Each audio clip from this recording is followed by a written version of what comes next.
po ang panalangin ng mga alagad na gumugulita ng kanilang kaarawan at anibersaryo ng kasal sa buwan na ito ang nagaganap sa handog ng buhay, pag-ibig, pamilya at kaibigan.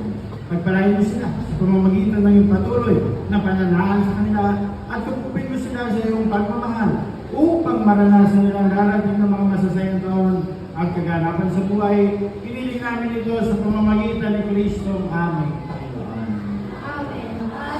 At pagpalain kayo ng buong may kapal sa kalamanan ng anak ng Espiritu Santo. Amen. Tapos sa ating banal na pagdiriwang, may taglayan pa kayo pa.